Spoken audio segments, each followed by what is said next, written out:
इलाही रहम फरमा मुस्तफ़ा के वास्ते या रसूल अल्लाह करम कीजिए खुदा के वास्ते।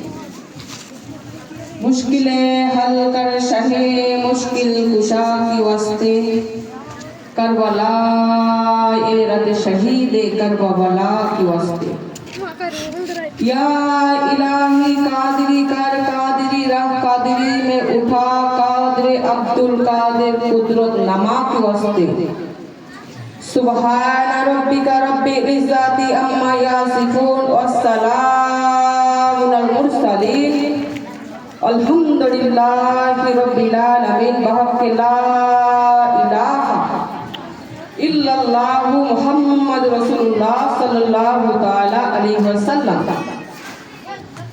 अल्हम्दुलिल्लाह अल्हम्दुलिल्लाह नहमदुहु व नुसल्ली अला रसूलिल करीम अम्मा बाद फक़द क़ाल अल्लाहु तआला फिल कुरआनिल मजीद फ़अऊज़ु बिल्लाहि मिनश शैतानिर रजीम।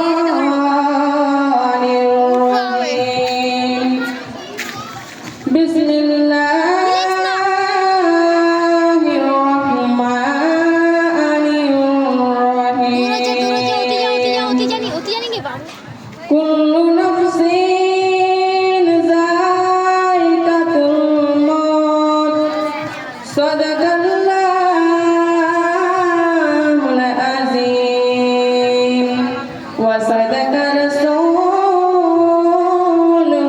नबियुल अमीनुल मतीनुल करीम वला नहनु अला ज़ालिका लमिनश शाहिदीन वश्शाकिरीन। अल्हम्दुलिल्लाहि रब्बिल आलमीन। औ कमा क़ाल अल्लाहु तआला फी शने हबीबी सदक़ल्लाहु इन्नल्लाहा व मलाइकतहु युसल्लूना अलन नबी या अय्युहल्लज़ीना आमनू सल्लु अलैहि व सल्लिमू तस्लीमा। अल्लाहुम्मा सल्ली अला सय्यदना मौलाना मुहम्मद व अला आले सय्यदना मौलाना मुहम्मद।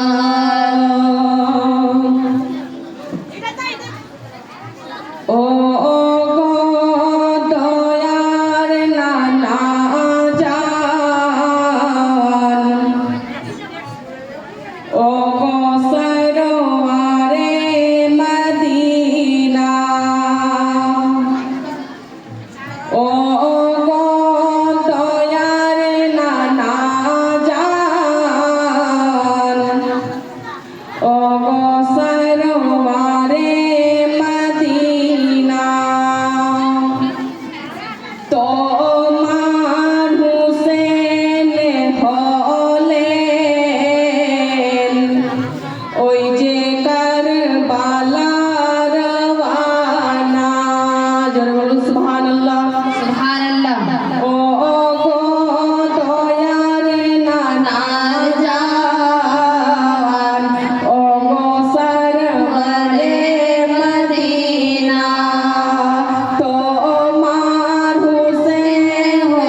গুণগান গুণকীর্তন গুণভজন সে মহান আল্লাহ তাআলা বারকতার জন্যই, যে আল্লাহ এক ও দ্বিতীয়, যিনি ওয়াহদাহু লা শারীকা লাহ, যে আল্লাহ নিজ দয়ায় নিজ কৃপায় আমাকে আপনাকে এই পবিত্র মাহফিলে আসা এবং বসার তৌফিক দান করেছেন।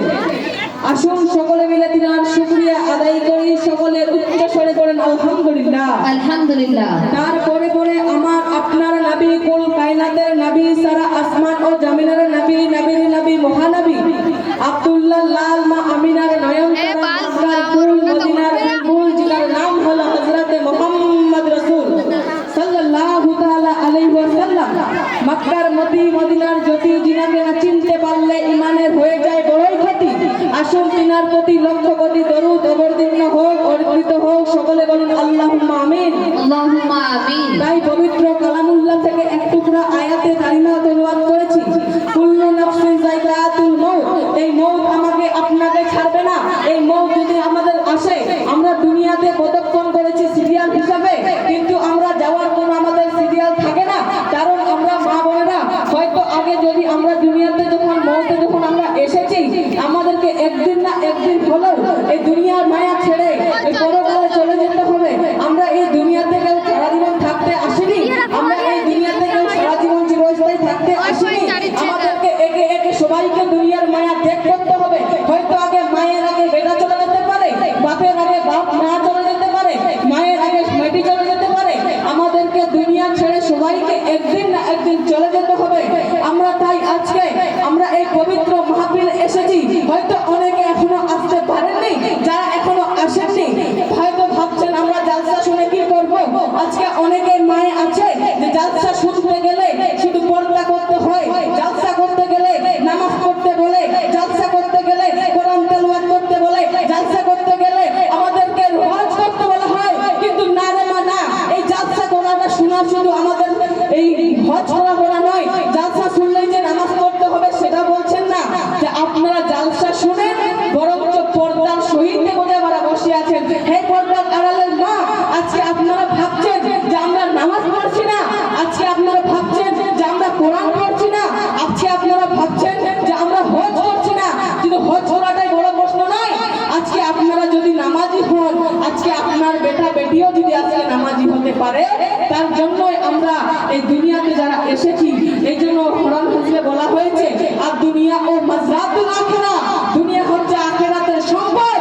আমরা আখিরাতে যেমন দুনিয়াতে যেমন আমরা কর্ম করব, আখিরাতেও আমরা সেইভাবে ফল পাবো। জোরে বলুন সুবহানাল্লাহ। সুবহানাল্লাহ, মাশাআল্লাহ। বেশি আমরা যদি আখিরাতে যদি আমরা যদি দুনিয়াতে যদি আমরা এসব না করি, আমরা কি আখিরাতে গিয়ে করব?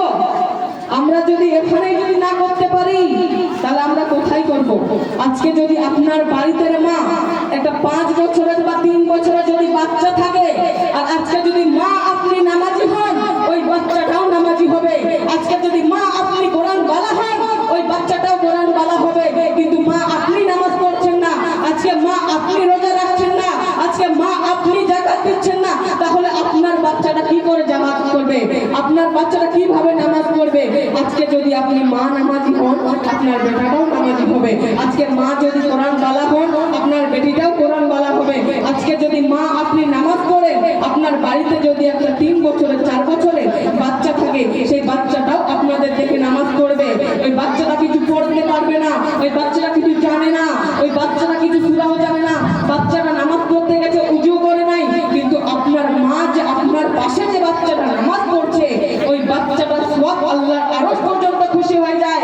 আল্লাহর এক ফেরেশতা আল্লাহ বলছেন, ফেরেশতা ওই বাড়িতে যাও, আমার এক বান্দি ওই এশারের নামাজ পড়ছে, তার একটু খবর নিয়ে আসো। আল্লাহ ফেরেশতা বলছে, আল্লাহ দাঁড়াও, আমি যাচ্ছি আপনার বান্দির খবর নিতে। বলছে, হ্যাঁ যাও যাও, তাড়াতাড়ি যাও। আল্লাহর ফেরেশতা এসে বলছে, আল্লাহ আমি আপনার বান্দাকে দেখে আসলাম, এক বান্দি আপনার এশারের নামাজ পড়ছে, কিন্তু তার পাশে একটা ছোট বাচ্চা দাঁড়িয়ে ছিল। আল্লাহ বলছে, ফেরেশতা ওই বাচ্চার মাতৃ আমার খবর পড়ে বলিও, ওই বান্দির পাশে যে বাচ্চাটা আছে তার খবর আগে বলো। আল্লাহ বলছে, ফেরেশতা তুমি তো দেখে আসলে আমার এক বান্দা নামাজ পড়ছে, তুমি তো দেখে আসলে আমার এক বান্দি নামাজ পড়ছে, কিন্তু আমার বান্দির পাশে যে বাচ্চাটা দাঁড়িয়ে আছে সে কি করছে? ফেরেশতা বলছে, আল্লাহ আমি তো দেখে আসলাম সেই বান্দির পাশে যে বাচ্চাটা দাঁড়িয়ে আছে সে মায়ের পাশে বসে খেলা করছে।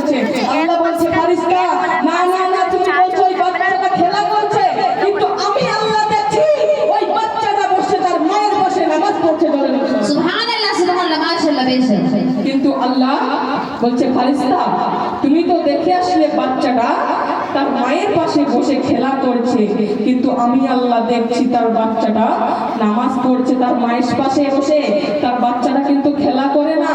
ফারিস্তা বলছে আল্লাহ নামাজ পড়তে গেলে তো সর্বপ্রথম উজুর দরকার আছে, আল্লাহ সর্বপ্রথম তো নামাজ উজুর দরকার আছে, সর্বপ্রথম নামাজ পড়তে গেলে সূরার দরকার আছে।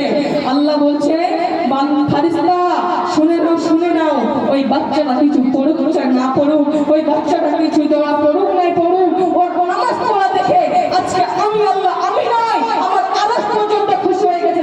সুবহানাল্লাহ সুবহানাল্লাহ মাশাআল্লাহ। ফারিস্তা বলছে আল্লাহ আপনি বলছেন আমার বাচ্চা